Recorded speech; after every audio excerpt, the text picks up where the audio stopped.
Kan PDI Perjuangan dalam Rakernas, Bu Mega, Mas Hasto misalnya mengatakan bahwa pemerintahan sekarang ini adalah kegelapan demokrasi, adalah manipulasi, adalah pelanggaran TSM, anomali demokrasi, dan seterusnya. Ya kalau memang rezim atau penguasa atau pemerintah sekarang ini atau Pak Jokowi dianggap pangeran kegelapan, istilah saya ya, pangeran kegelapan, gitu. Ya Anda jangan bergabung dengan pangeran kegelapan, ya Anda tarik menteri-menterinya.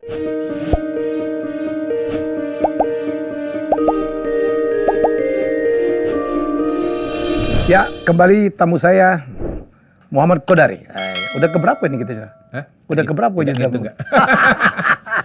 Asal itu, yuk kita ngobrol. Udah cukup lama ya, hampir 2 bulan ya setelah pemilu terakhir kelar. Habis itu saya tidak pernah berbincang lagi dengan Kodari. Kak Helmi juga kan banyak perjalanan ke luar negeri. Iyalah. Iya. Menghibur hati, kan kalah pileg. Tapi menang pilpres dan calon menteri. Calon menteri sama amin. Apalagi kalau reshuffle terjadi misalnya pada bulan Juli ini. Iya ya, kan banyak yang kalau nggak salah Kodari ngomong ada beberapa pakar juga ya. Mestinya kan pemerintahan Pak Jokowi ya udahlah partai-partai yang sudah tidak bersama gitu, kenapa tidak di reshuffle sih? Ada yang bilang gitu kan? Iya, dan memberikan kesempatan kepada calon-calon menterinya Pak Prabowo untuk diuji coba. Ya, Gimana menurut Pak? Ya itu yang saya sampaikan dalam beberapa kesempatan ya. Ya sebetulnya kalau mau konsisten betul mereka-mereka yang agendanya perubahan atau beda pilihan dengan Pak Jokowi, harusnya memang sudah menarik menteri-menterinya dari kabinet partai-partai itu dari bahkan semenjak pilpres. Tapi ya kita maklumin aja lah. Tetapi kan setelah pilpresnya selesai, partai politik ini kan sebetulnya sudah punya pilihan. Dan sudah kelihatan pilihannya. Dia mau bergabung dengan pemerintahan Prabowo Gibran atau berada di luar pemerintahan. Bagi mereka yang mau bergabung di pemerintahan tentu ya kita terima, kita maklumi. Kalau menteri-menterinya masih ada, misalnya katakan Nasdem atau PKB. Ya, karena notabene kan mereka akan bersama 5 tahun ke depan. Tetapi bagi partai-partai yang jelas-jelas orientasinya atau arahnya itu berada di luar pemerintahan seperti PDI Perjuangan, hemat saya ya langsung saja tarik menterinya, nggak usah di reshuffle. Kan pergantian menteri ini bisa dengan 2 cara, Pak Helmi. Pertama, partai politiknya yang menarik menteri tersebut, sehingga jabatan itu kosong dan akan diisi oleh partai politik lainnya atau profesional yang ditunjuk oleh Pak Jokowi, atau kemudian di reshuffle gitu. Nah, kalau kita lihat PDI Perjuangan yang kemarin melakukan Rakernas, itu kan sudah jelas-jelas posisinya itu kan tidak bergabung, arahnya tidak akan bergabung dengan pemerintahan. Walaupun Bu Mega masih menggunakan kata gue mainin dulu begitu. Tetapi menurut saya gue mainin dulu itu justru yang berbahaya karena sebetulnya kan ini nak ngotai kan kalau kata orang Palembang kan sengaja tetap di pemerintahan tapi nanti akan oposisi gitu. Nah menurut saya ini nggak konsisten sebetulnya PDI Perjuangan. Kan PDI Perjuangan dalam Rakernas, Bu Mega, Mas Hasto misalnya mengatakan bahwa pemerintahan sekarang ini adalah kegelapan demokrasi, adalah manipulasi, adalah pelanggaran TSM, anomali demokrasi, dan seterusnya. Ya kalau memang rezim atau penguasa atau pemerintah sekarang ini atau Pak Jokowi dianggap pangeran kegelapan, istilah saya ya, pangeran kegelapan, gitu. Ya Anda jangan bergabung dengan pangeran kegelapan. Kalau betul-betul Satyam Eva Jayate, kebenaran pasti menang dan seterusnya, ya Anda tarik menteri-menterinya gitu. Kalau kita bicara masa lalu misalnya, kan ya disebut juga misalnya oleh Mas Hasto atau ya ketika Bu Mega berbicara pun seolah-olah sekarang ini kembali kepada masa Orde Baru kan begitu. Nah kalau misalnya Ibu Mega, PDI Perjuangan, menteri-menterinya tetap ada di bawah Pak Jokowi dan Pak Jokowi itu dianggap sebagai Soeharto baru, bayangkanlah bahwa pada zaman Pak Harto dulu tahun 90-an itu, PDI Perjuangan dan Bu Mega menjadi bagian dari pemerintahan Pak Harto. Iya begitu kan? Itu yang terjadi sekarang ini kan? Kalau kita pakai analogi masa Orde Baru, maka PDI, Ibu Mega, ya, yang katanya itu antitesanya Pak Harto, itu bergabung dalam pemerintahan Pak Harto. Ada menteri-menterinya di kabinet Pak Harto. Cukup banyak lagi. Paling banyak. Gitu. Nah jadi sekarang apakah kemudian argumentasi bahwa sekarang ini pemerintahan sekarang ini adalah kegelapan demokrasi. Apakah itu bisa berlaku, dijustifikasi kalau PDI Perjuangan mempertahankan menterinya di dalam kabinet ini gitu. Saya tuh kebayang bagaimana rikuhnya gitu ya. Sebetulnya rikuhnya Pak Presiden gitu, ratas gitu dengan para menteri dalam posisi seperti itu ya. Iya, ya menurut saya harusnya yang lebih riku adalah PDI Perjuangan yang tanpa henti menyerang Pak Jokowi, tapi kemudian menterinya tetap di dalam gitu loh. Jadi menurut saya ya jangan nganggap Pak Jokowi itu juga nggak benar gitu loh. Tapi Anda kok menjadi bagian dari di dalam, nggak kuat itu argumentasinya itu buat masyarakat. Nah di sisi yang lain kalau kita bicara PDI Perjuangan misalnya menarik menteri, kemudian ada pos-pos yang kosong, itu kan jadi kesempatan juga dan memberikan kesempatan juga bagi Pak Prabowo tentu berbicara dan sebagai diskusi calon pengganti gitu calon penggantinya Pak Jokowi tentu diskusi dengan Pak Jokowi karena memang presidennya masih Pak Jokowi dan prerogatif itu masih ada di Pak Jokowi mengenai nama-nama yang direncanakan, diwacanakan untuk masuk menjadi menterinya Pak Prabowo. Sekaligus test drive lah ya. Test drive ya, cocok atau adaptasi, tidak, gitu. sinkronisasi belajar konsolidasi. Sehingga kemudian nanti pada hari H begitu dilantik ya sudah langsung gigi 4, gigi 5 gitu. Nggak perlu ada proses adaptasi lagi. Karena sudah berproses selama sekarang bulan Juli ya. Misalnya Juli ada reshuffle. Agustus, September, Oktober, 3 bulan. Menurut saya suatu periode yang cukup, sangat masuk di akal dan sangat cukup untuk belajar 2 bulan, 3 belajar bulan. Ya kan. Belanja masalah, istilahnya begitu. Siap menteri ya. Kak Helmi dari sekarang harus siap-siap belanja masalah. Kan gitu. Pokoknya setiap menteri itu begitu masuk belanja masalah dulu. Nah, jadi belanja masalahnya itu bukan ketika dilantik nanti pada bulan Oktober, tapi belanja masalahnya itu dari sekarang. Kalau misalnya dilantik sebagai menteri pengganti pada bulan Juli yang akan datang. Ya terus terang menurut saya sih ini harus kita dorong ya sebagai masyarakat bahwa ya sudah kalau memang dari PDI Perjuangan misalnya tidak mau menarik menterinya, ya Pak Jokowi aja yang inisiatif begitu. Saya kira masyarakat juga akan menerima dan sangat memahami kok dua situasi yang saya jelaskan tadi. Tapi itulah Pak Jokowi ya. Ya dia tidak lakukan gitu. Justru nggak lakukan ya. Mungkin karena dia masih respect masih respect, pekewu gitu. Kodari mesti lebih tahu dong. Kemarin 3 hari diajak Pak Jokowi keliling-keliling gitu. Bersama itu satu hal, tapi melihat perspektif itu nggak pernah bicara hal yang lain lagi. Nggak pernah bicara tentang ini. Pak Kodari kan konsultan.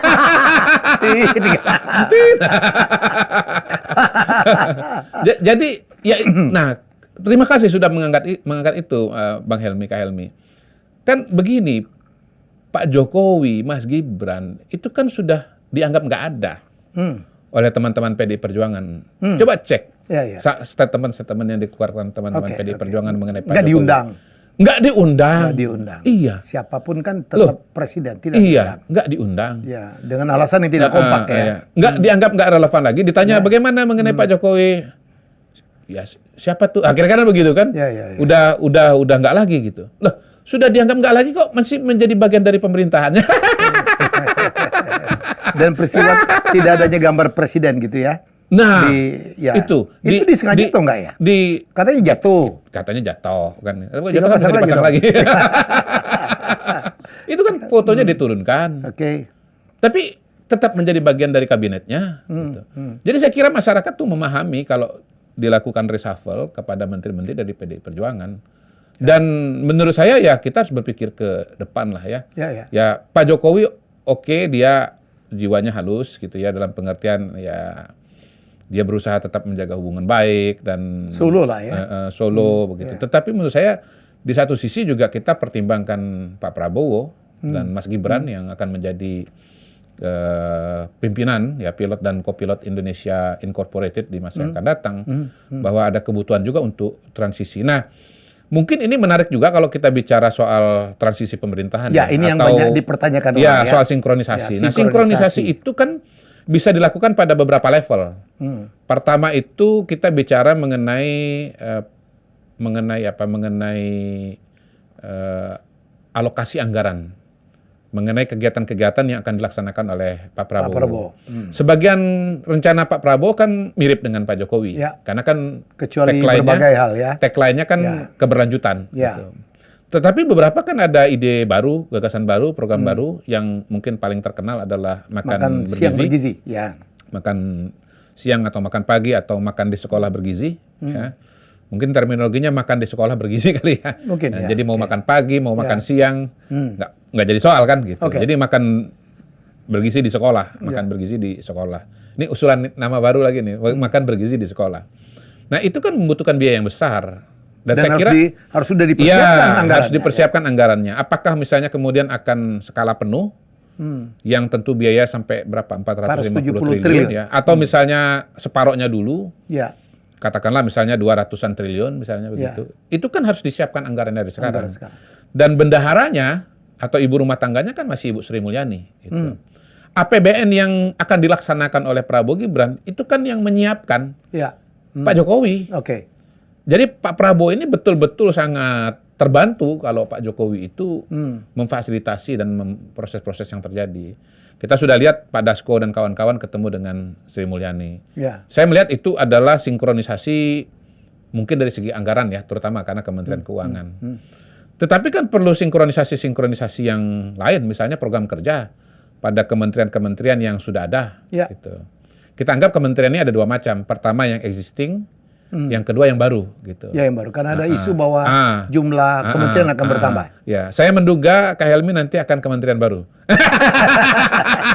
Nanti belanjanya dua, belanja isu dan belanja situasi, belanja struktur, melihat apa saya itu udah biasa kok dari tiap kali reshuffle nama saya masuk. Udah biasa.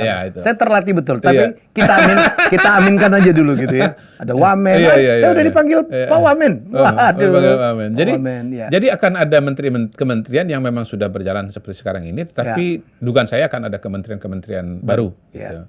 Nah, kementerian-kementerian yang sudah lama ini kan mungkin akan menampung program-program yang baru. Gitu. Dan itu membutuhkan sinkronisasi juga. Dan nggak gampang juga tuh ya? Nggak gampang juga. Nah, paling mudah adalah ketika nanti ya menterinya ini dilantik dari sekarang, jadi dia udah nyiapkan program-program yang ada sekarang ini dengan program-program yang dimaui oleh Pak Prabowo ke depan. Ya, saya kebayang dulu pernah ya. Kasus IKN aja, kan waktu ketua dan wakil ketua mundur karena katanya 11 bulan gaji tidak turun.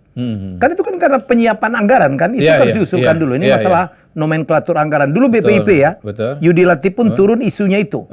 Karena udah badannya udah berdiri, tapi anggarannya belum bisa, karena kan ini masalah walaupun kalau IKN soal gaji itu kan isu lama kan. Kalau yang baru ini saya melihatnya lebih kepada soal bagaimana. Maksud saya itu kan tidak perlu terjadi kok. Status tanahnya nggak jelas, harga nggak jelas. Nanti kita akan bahas ya. Jadi menurut saya nggak boleh kejadian dong. Jadi mumpung kan ini kan akan Pak Prabowo kan akan melanjutkan. Jadi kalau dia start di Oktober gitu, kemudian anggaran barunya kan Januari itu. Jadi mestinya harus kalau yang Desember ini kan anggaran lama kan? Yang penting tuh buat saya adalah kita itu sebetulnya harus mencoba mengoptimalkan keistimewaan atau privilege dari proses transisi tahun 2024 ini. Yang notabene memang tidak akan bisa terjadi pada tahun 2004 dan 2014. Karena waktu itu kan perubahannya dari satu partai politik ke partai politik yang lain yang notabene itu hubungannya itu tidak baik gitu loh. Garis miring oposisi. Ya, Bu Mega tidak cocok dengan Pak SBY tahun 2004. Tahun 2014 Pak SBY dengan Pak Jokowi nggak ada masalah, tetapi ada Bu Mega di situ, sehingga ya terjadi suatu episode yang putus dari pemerintahan sebelumnya ke pemerintahan yang berikutnya. Nah kalau sekarang ini nggak ada episode putus, keberlanjutan. Jadi keberlanjutan gitu. Jadi menurut saya segala teknik, segala cara, segala perspektif yang bisa dioptimalkan untuk memanfaatkan situasi yang khusus ini harus dilakukan gitu. Termasuk di dalamnya adalah tadi menteri-menteri dari partai politik yang sudah jelas-jelas tidak bersama dengan pemerintah, ya sudah diganti saja. Ngapain gitu loh? Daripada bikin repot, bikin kagok, tidak bisa dioptimalkan, ya tidak bisa dioptimalkan gitu loh. Ya, atau sebaliknya tadi bahwa partai politik dan menteri-menteri yang sudah tahu dia bukan bagian dari pemerintahan dan sikapnya oposisi, ya tahu diri aja gitu loh, mundur aja. Beri kesempatan kepada pemerintahan yang akan datang. Beri kesempatan kepada pemerintahan yang Anda akan sudah ancang-ancang akan ada oposisi. Jadi Anda ini kan bagian dari pemerintahan, tapi jiwa Anda kan oposisi. Gimana sih? Betapa sulitnya. Iya. Jadi pekerjaannya pada pemerintahan yang sedang berlangsung, tetapi mentalitasnya mentalitas oposisi. Lebih jauh lagi menganggap presiden yang sekarang ini ya apa ya, presiden yang nggak bener gitu loh. Lo bagaimana sih? Jadi menurut saya ada logika yang terputus di situ. Gitu. Ya. Jadi ini himbauan kita ya sebagai warga negara gitu ya, agar bagaimana supaya pemerintahan kita menjadi lebih baik dan lebih optimal dalam lebih serius juga dipersiapkan ya, terutama transisi. Iya. Ini himbauan kepada dua pihak lah yang memang kontra dengan Pak Jokowi lalu kemudian akan oposisi. Ya lebih baik Anda inisiatif menarik, tapi sebetulnya kita menghimbau juga kepada Pak Jokowi, udah Pak resapel aja. Bapak baik banget sih. Kodari kan dekat, walaupun pasti dia nggak berani klaim lah kita. Dibilang dekat itu nggak berani klaim kita, nggak berani kita. Itu kembali kepada penilaian masyarakat. Wow, Kodari dampingin Pak Jokowi ngomong lagi ya. Termasuk ada orang yang nyerobot. Kalau saya melihatnya itu sebagai sebuah momentum bagaimana antara riset ya, antara sesuatu yang dikerjakan secara metodologi ilmiah itu menemukan perwujudannya dalam dunia nyata dengan mata kepala sendiri. Bagaimana angka-angka ya, saya bilangnya angka-angka, lihat 75%, 80% kepuasan kepada Pak Jokowi itu saya lihat wujud nyatanya di ekspresi masyarakat.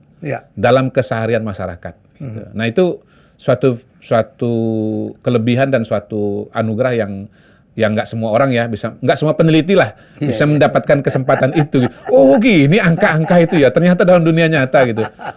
Asik juga memang luar biasa. Dan sejak itu Kodari senyumnya lebar banget gitu. Tapi ya di situ kita bisa melihat bagaimana memang kuat sekali hubungan Pak Jokowi itu dengan masyarakat ya, frekuensinya sangat kuat. Kemudian bagaimana Pak Jokowi itu bisa mengkombinasikan antara teknokrasi dengan katakanlah popularitas. Gitu. Itu dia bisa kombinasikan. Hemat saya ini dua hal yang tidak boleh terpisah sebetulnya kalau kita bicara pemimpin publik, pemimpin di era demokrasi. Suatu kebijakan publik kalau tidak didukung oleh masyarakat, tidak populer, itu susah jalan. Tapera, walaupun bagus bagaimana konsepnya, dan itu dijalankan di berbagai negara. Tapi ketika konsepnya kurang dijelaskan dengan baik, dukungannya kurang, akhirnya kan tertatih-tatih, bahkan bisa tumbang. Tetapi popularitas tanpa teknokrasi juga tidak bisa membuat kita menjadi negara yang maju, negara yang berhasil. Betul.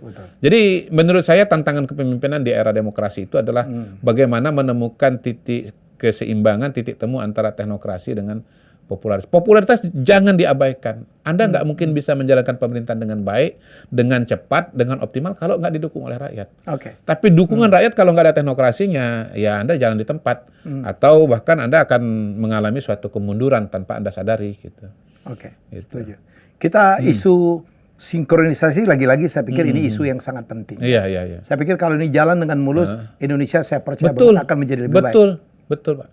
Betul Pak Helmi, ini sesuatu yang kayaknya menurut saya belum cukup dieksplorasi. Ini isu utama nih. Isu utama dalam masa-masa transisi ini. Benar. Nah, makanya menarik ketika saya melihat ada Pak Dasko dan kawan-kawan ya ketemu dengan Bu Sri Mulyani. Menurut saya itu satu inisiatif yang sangat nyata, sangat konkret dan memang real dibutuhkan pada hari ini gitu loh. Kan ibarat begini, kita mau dari satu kepemimpinan di perusahaan ke kepemimpinan berikutnya. Kan harus tahu isi perutnya kan begitu kan. Dan bagaimana adaptasi terhadap rencana-rencana yang akan datang. Nah, pada sisi yang lain saya melihat sebetulnya Pak Jokowi juga sebetulnya ini dengar-dengar nih ya. Katanya ya, bahwa sebetulnya sudah disiapkan juga dari Pak Jokowi.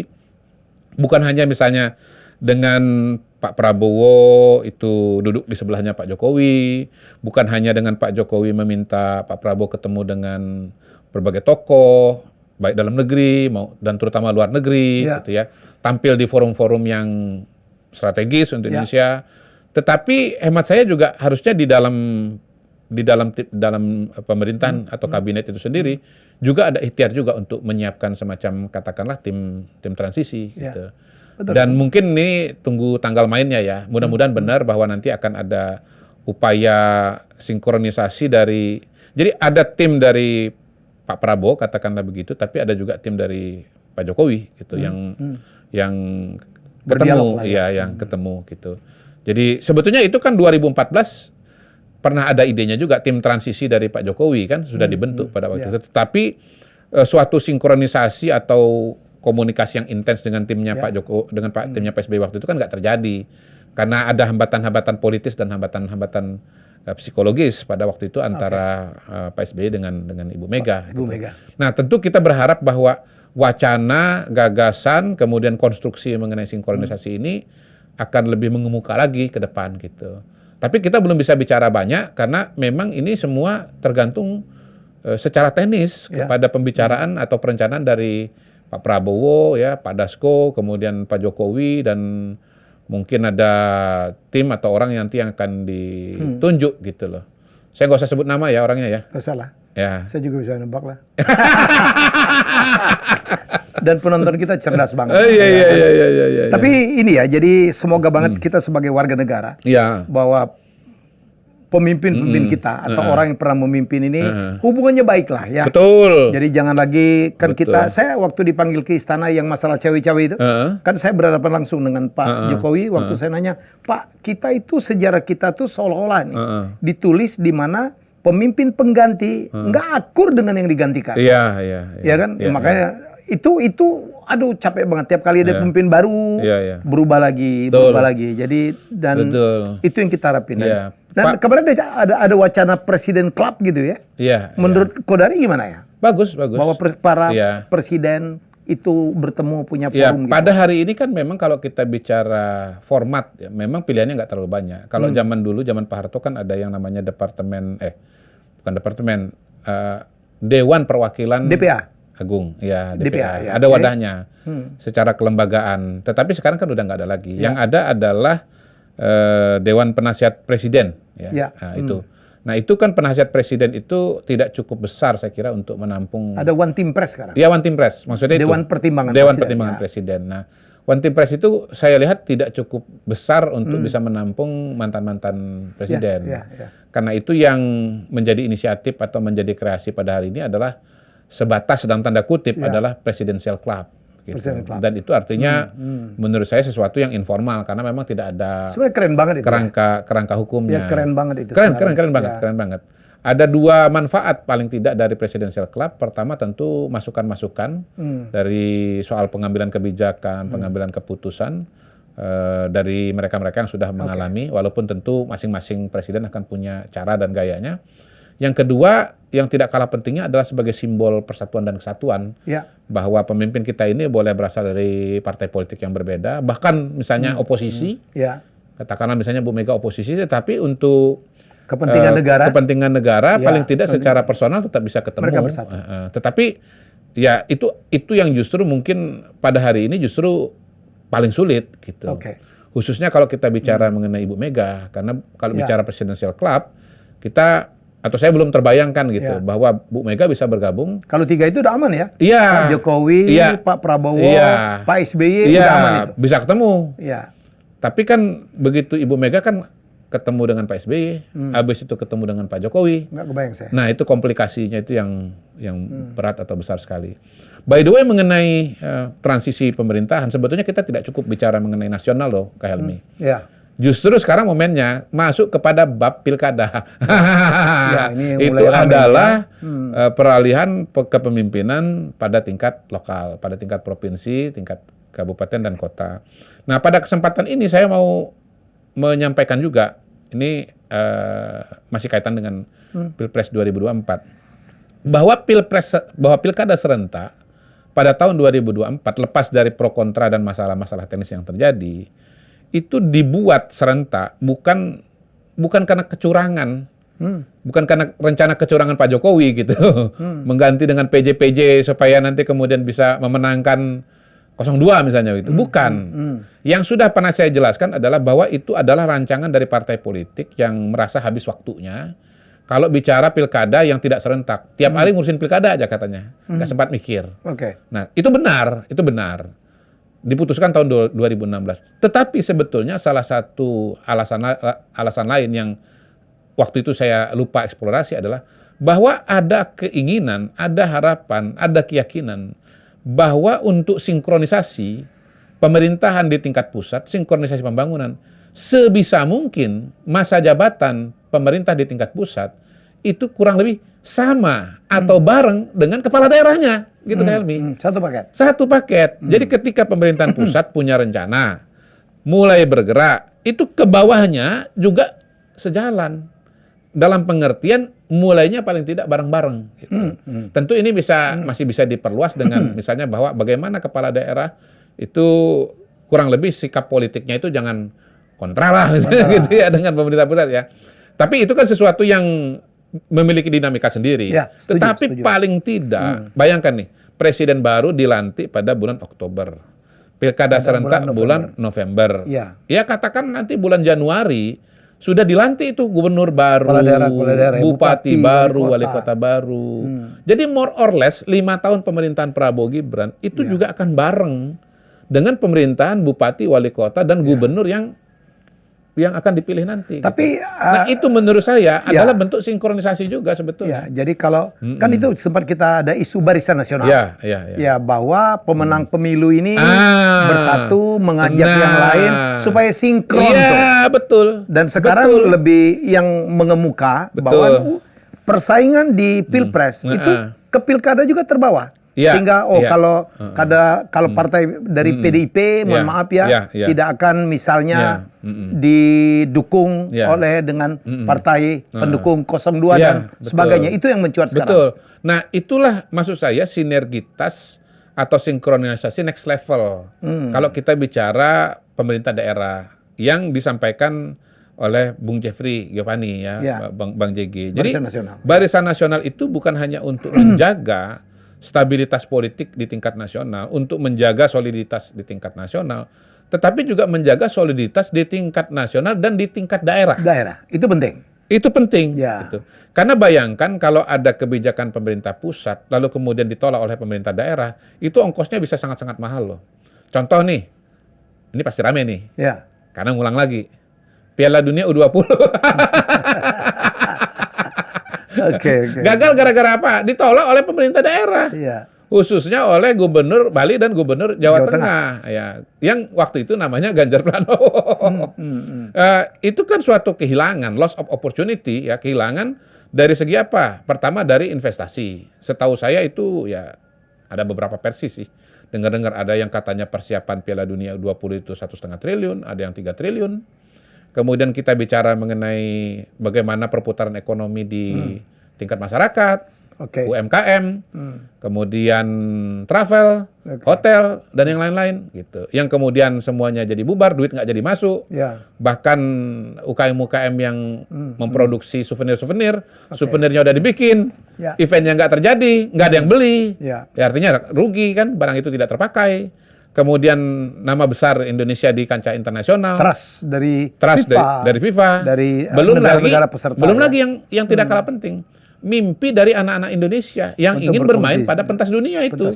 Iya, itu mimpi jutaan anak-anak Indonesia yang membayangkan dirinya untuk bisa bermain di Piala Dunia. Tapi saya pikir yang kemarin membuat itu nggak jadi juga, nggak berpikir dampaknya sebesar itu sebenarnya. Oh iya. Saya percaya banget lah. Iya. Jadi yang penting begini, yang penting adalah kita lesson learn bahwa pemerintahan daerah itu implikasinya terhadap pemerintahan pusat itu besar. Itu yang harus dipikirkan. Nah, kalau kita bicara program pemerintah untuk negara sebesar Indonesia ini, maka memang tidak mungkin hanya mengandalkan kepada pemerintah pusat saja. Semua implementasi itu terjadi pada pemerintah daerah. Provinsi dan terutama kabupaten kota. Kan sekarang ini ada yang namanya otonomi daerah. Otonomi daerah. Ini makhluk yang otonomi daerah. Nah, bayangkan kalau pemimpin pada tingkat lokal itu memiliki visi, misi dan sikap yang berbeda dengan pemerintah pusat. Jadi A di atas bilang A, di bawah bilang B, ke bawahnya lagi udah jadi C. Jangan X, Y, Z. Nah, itu dia yang yang repot. Jadi ini isunya lagi sinkronisasi. Sinkronisasi antara level daerah dengan pusat dan di atas. Iya, kalau di awal tadi kan kita diskusi sinkronisasi dari pemerintahan sekarang ini kepada pemerintahan berikutnya kan. Betul. Sekarang ini yang tidak kalah penting dan justru sangat-sangat penting karena gini, kalau sinkronisasi dari Pak Jokowi ke Pak Prabowo itu kan 2-3 bulan, 5 bulan, 6 bulan. Tetapi kalau ini 5 tahun. dan bahkan seterusnya. Ya, Hmm. pemerintahan pusat Pak Jokowi, Mas Gibran sudah Pak Prabowo, Mas Gibran sudah dilantik menjalankan ke pemerintahan, kepala daerah juga dilantik. Ya sinkronisasinya 5 tahun itu. Bagaimana program-program di tingkat pusat itu akan dijalankan di level provinsi dan kabupaten kota. Jangan lagi terjadi ya kemarin di yang lalu-lalu ada bupati wali kota yang tidak patuh sama gubernurnya.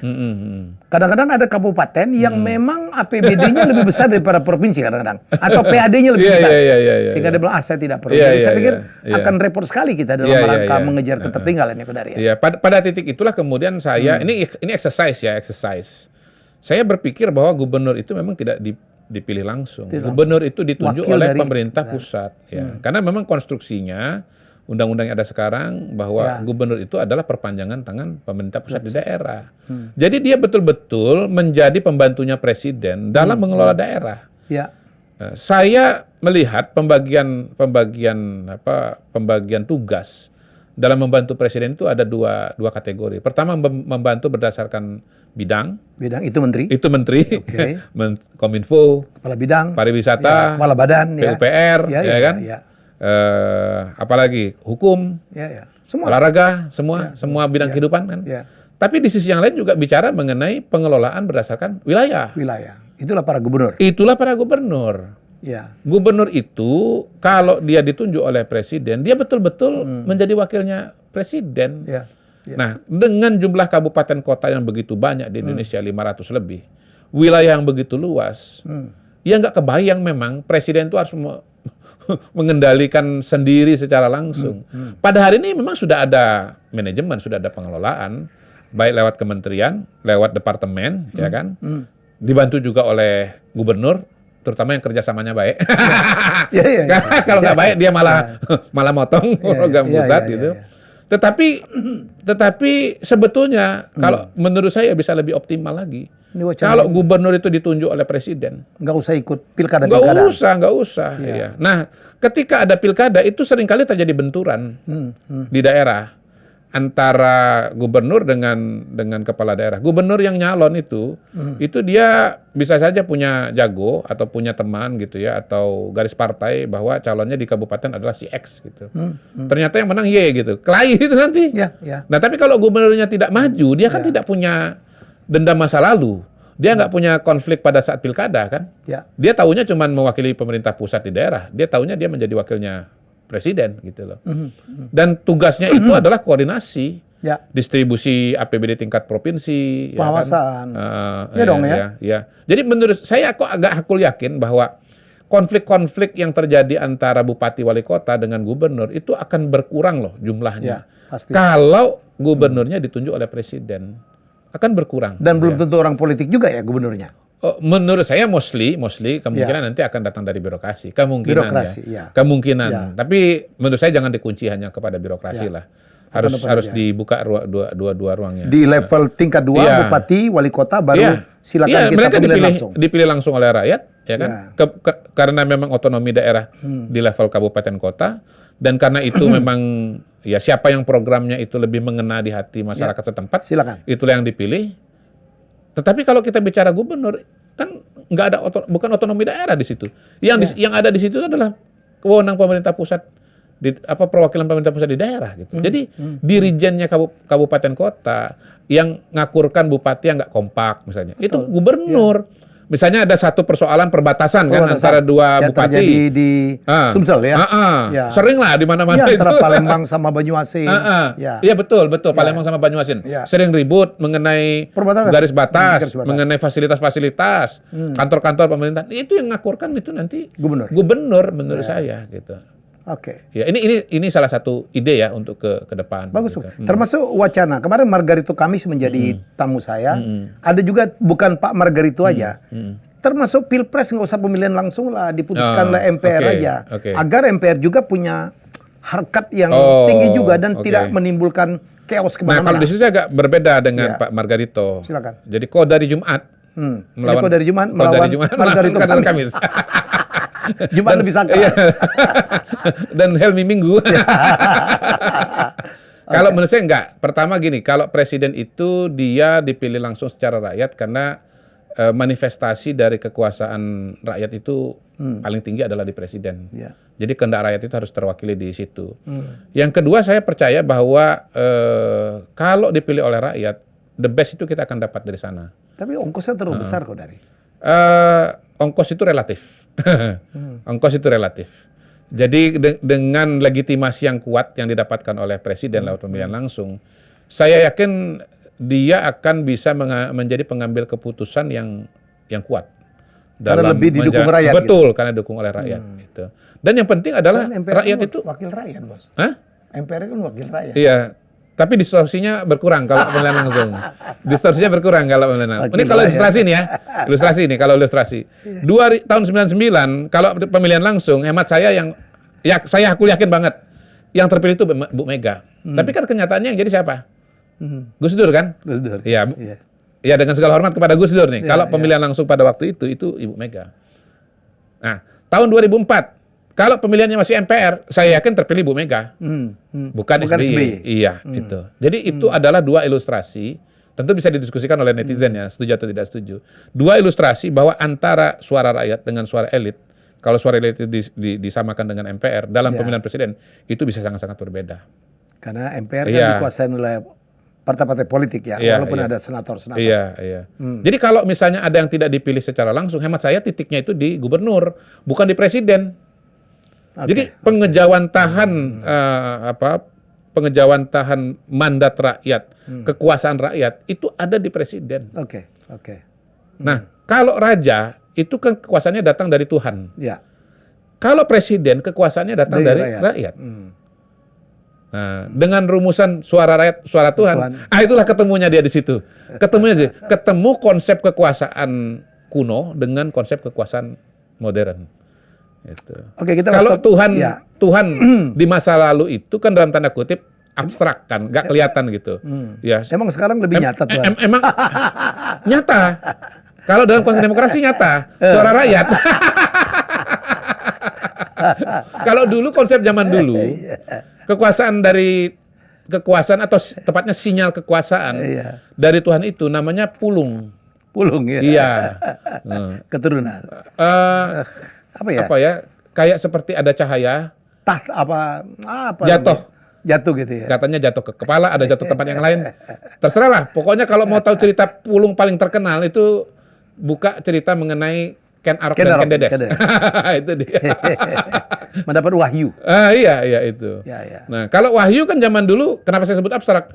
Semua juga bisa klaim. Tapi kalau pilpres kan nggak bisa klaim. Nggak bisa klaim. Ya paling bisa bilang curang. Harusnya suara rakyat ke saya, bukan ke sana kan gitu. Tapi itu kan bisa dibawa ke MK, bisa disidang kan. Dulu kan nggak ada MK. Dulu nggak ada MK.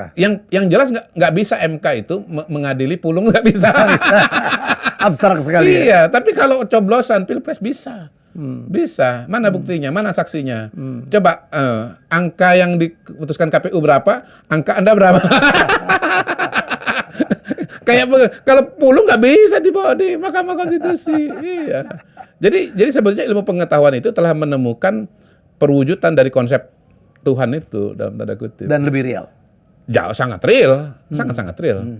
Jadi hemat saya memang presiden itu harus orang yang dipercaya oleh rakyat, diberikan mandat oleh rakyat.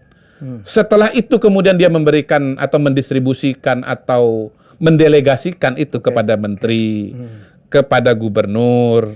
Ya itulah yang namanya hak prerogatif. Itu dia, itu penjelasan hukum tata negara kita itu. Iya, hukum tata negara dan bahasa sehari-hari. Hak prerogatif itu adalah presiden yang mendelegasikan wewenangnya itu, yang dia dapat dari rakyat. Gitu. Jadi ya itulah manajemen pengelolaan pemerintahan.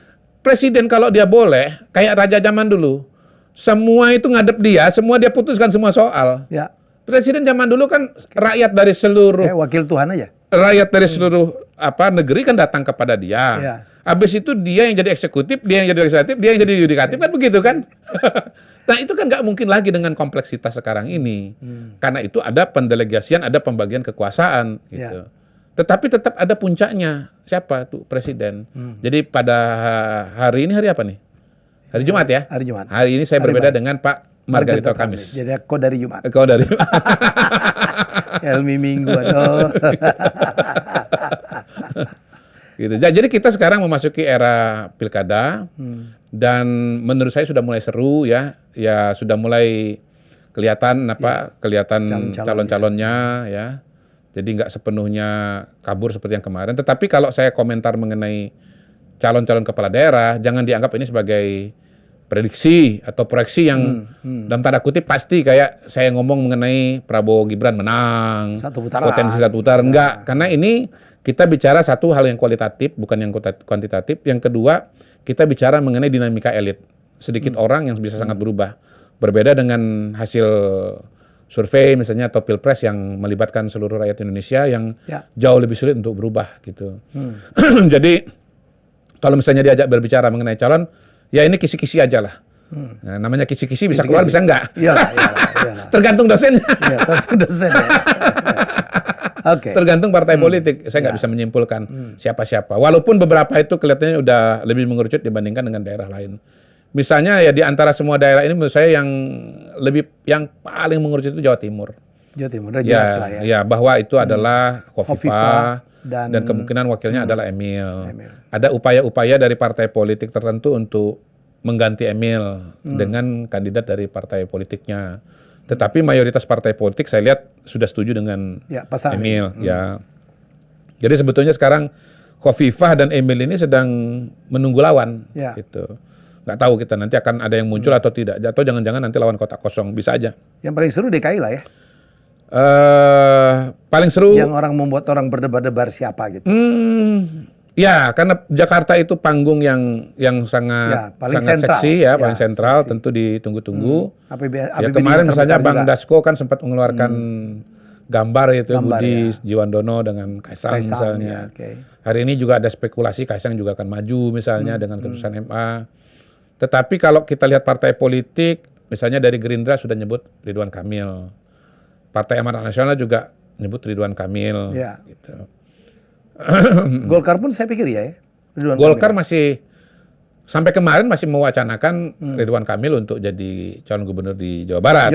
Gitu. Jadi saya pikir di sana Kang Emil lebih melenggang lah ya. Ya kalau di menurut saya itu salah satu alasan kenapa Golkar mencalonkan Ridwan Kamil di Jawa Barat. Pertama suaranya Jawa Barat kan besar sekali secara jumlah, bahkan terbesar di Indonesia. Yang kedua memang surveinya Ridwan Kamil tentu lebih berpeluang di sana. Dan beliau petahana. Ya, yang ketiga nggak disebut orang atau belum dianalisa. Gitu ya. Nah, bahwa kalau Ridwan Kamil jadi gubernur Jakarta, maka peluang capres dari Golkar nanti Ridwan Kamil, bukan inisial AH. Itu ada kerumitan tersendiri di situ. Ya, tapi menurut saya Ridwan Kamil peluangnya makin besar. Lawannya siapa? Siapa coba lawannya? Di Jakarta. Anies?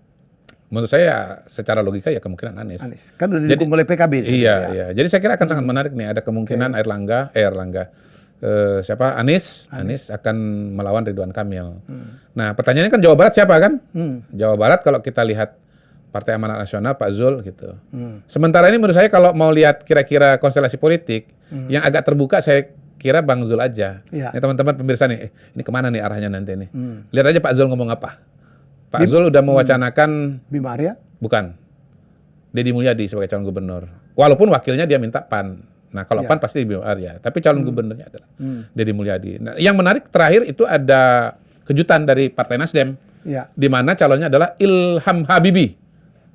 Anaknya B.J. Habibie. Itu salah satu kejutan dan dinamika. Saya kira juga menarik alasannya bahwa Indonesia emas itu ujung tombaknya adalah Jawa Barat karena Jawa Barat itu banyak industri dan Indonesia jadi negara maju itu harus industri. Menurut saya itu sesuatu yang sangat argumentatif ya. Dan Ilham Habibie dikenal sebagai tokoh teknologi, ya baik bapaknya maupun dia sendiri begitu. Jadi suatu perspektif yang kalau dia menyegarkan. Menarik ya, kalau buat saya menyegarkan itu. Kembali ke DKI, di mana Saroni yang dari awal udah mengklaim, udah berkampanye macam-macam gitu? Ya semuanya kan akan kembali kepada dua hal. Pertama elektabilitas. Apakah Pak Saroni elektabilitasnya sudah setinggi Anies ataukah sudah setinggi Ridwan Kamil? Ya, yang kedua kembali kepada kemauan dari para elit politik, dari para tokoh yang ada gitu. Yang menarik Jawa Tengah. Jawa Tengah ini menarik. Siapakah yang akan menjadi pengganti Ganjar ya? Ya, Jawa Tengah saya lihat salah satu calon kuat itu Pak Ahmad Lutfi. Kapolda. Oke. Kemudian ada wacana dari Gerindra Sudaryono. Kemudian dari PDI Perjuangan mungkin Hendrar Prihadi yang wali kota Semarang. mantan wali kota Semarang gitu ya. Bisa saja muncul nama yang lain. Atau wakil gubernur sekarang? Wakil gubernur Taji Yassin. Ya. Kalau Taji Yassin saya lihat positioningnya sampai hari ini tetap wakil gubernur. Gitu. Mungkin per hari ini saya cenderung katakan yang hampir pasti maju mungkin Pak Ahmad Lutfi ya. Kemungkinan. Banten kemungkinan Airin ya. Melawan dengan petahana siapa namanya dari Partai Nasdem, dari gubernur yang kemarin menjabat gitu. Oke. Bali kan menarik nih. Bali. Setelah Pilpres itu kan menarik. Iya. Konstelasinya. Pertama kan calon dari PDI Perjuangan dan petahana maju. Ya, sudah ada lawannya juga. Nggak terlalu hafal saya. Rai Mantra. Kalau ada lawan Mantra dan De Gajah. De Gajah. Nah mungkin replika pertarungan di tingkat nasional pembelahannya itu ada di Bali. Di Bali. Iya. Antara oposisi dengan koalisi pemerintah. Itu betul. Menemukan perwujudannya itu di Bali. Oke. Kalau di tempat-tempat lain mungkin agak lebih bervariasi ya. Sumatera Utara lah karena ada Bobi. Tapi by the way begini loh. Ya. Sebetulnya tanpa disadari saya lihat apa yang disampaikan oleh Bang Jeffrey dan saya itu walaupun tidak menemukan formalisasinya itu dalam realitanya terjadi loh. Sudah terjadi. Bahwa barisan nasional itu ya terjadi di level pilkada. Iya. Coba sekarang lihat Khofifah dengan Emil didukung mana? Didukung oleh Koalisi Indonesia Maju. Iya. Nah, bedanya adalah kalau di Jawa Timur yang oposisi ini kelihatannya agak ragu-ragu. Bahkan minta jadi wakilnya Khofifah. Gitu loh. Karena sadar kuat sekali ya. Iya. Tapi Epil saya pikir tokoh muda nanti yang luar biasa. Di Jakarta, kalau betul ini nanti Anies lawan RK, menurut saya ini replika dari nasional. Ini barisan nasional. Yang ada di belakang RK nanti adalah barisan nasional. Berhadapan dengan oposisi. Tapi PKS belum menentukan sikap ya? Belum. Tapi ya sementara kalau lihat apakah mereka mau nyalon sendiri kalau sebagai pemenang pemilu ya? Kalau kita bercermin dari Pilpres 2024, kita melihat dari sosiologi masyarakat atau pendukungnya PKS, ya kemungkinan kan akan di belakangnya Anies Baswedan. Gitu. Di belakangnya Anies Baswedan. Nah yang menarik ini kan kalau misalnya di tingkat nasional, oposisinya ada dua. Satu PKS, dua PDI Perjuangan. Jangan-jangan nih pemirsa, mereka bergabung. Kita akan menyaksikan Anies berpasangan dengan Ahok. Tapi Ahok akan dikirim ke Sumatera Utara untuk melawan Bobi. Bisa juga. Ya, tapi intinya yang menarik adalah PKS nanti koalisi dengan PDI. Kau dari pikir apakah suara Ahok sekuat dulu ya? Di mana? Dimanapun? Enggak lah. Ahok itu pasca Pilkada Jakarta 2017 sebetulnya sudah mengalami degradasi. Kan kita lihat Ahok kemarin dalam tanda kutip turun gunung untuk membantu Ganjar kan, katanya membantu Ganjar kan. Bukannya naik, suaranya malah turun. Ya. Iya. Ahok itu kalau berkampanye ya suaranya bukan naik tapi malah turun. Jangankan buat orang lain, buat dirinya sendiri turun kok. Gitu. Ya tapi kalau Ahok maju menarik sekali sih. Artinya kan begini, kita nanti kita berdiskusi dan berdebat lagi. Ahok menang atau kalah. Proyeksi suaranya bagaimana kan gitu. Kalau Pilpres kan alhamdulillah kan saya benar kan. Kan kita bahas juga rasanya di sini. Bagaimana dampak dari masuknya Ahok? Apakah akan meningkatkan suara Ganjar? Saya bilang enggak. Ahok itu bukan aset, liability. Saya kira bisa dicek lah ke belakang. Malah bikin turun. Iya, malah bikin turun. Gitu. Wow. Jadi ya pilkada ini sebentar lagi akan sangat-sangat menarik. Pendaftaran pada bulan Agustus. Sekarang ini bulan Juni. Jadi ya 2 bulan ke depan. Masih punya waktu lah ya. Ya, kita akan diwarnai oleh dengan pencalonan. Lalu dari Agustus sampai dengan November akan ramai diskusi mengenai pilkada di seluruh Indonesia, terutama di daerah-daerah yang tadi kita bahas. Baik, keren banget. Nanti kita bahas lagi. 50 menit. Ya, jangan dihabisin semua. Isu yang lain, udahlah. Ini keren banget ya. Kita akan lihat apakah kata-kata atau ramalan Kodari kembali betul 100%. Nggak berani lo ngomong ramalan lo. Analisa. Iya. Tadi gila peramal lagi. Karena kualitatif, bukan kuantitatif. Prediksi. Iya. Terima kasih. Thank you, Kodari. Kita jumpa lagi dengan tamu saya yang lain. Kodari lagi. Kalau ada apa-apa, enak betul. Yuk, kita ngomong. Kadang-kadang, Kak, kita ngomong, Kak. Itu namanya sinkronisasi. Sinergitas dan sinkronisasi. Ya, kita jumpa lagi di episode selanjutnya. Bye-bye. Terima kasih sudah menonton Helmi Bicara. Jangan lupa untuk like, komen, share, dan subscribe.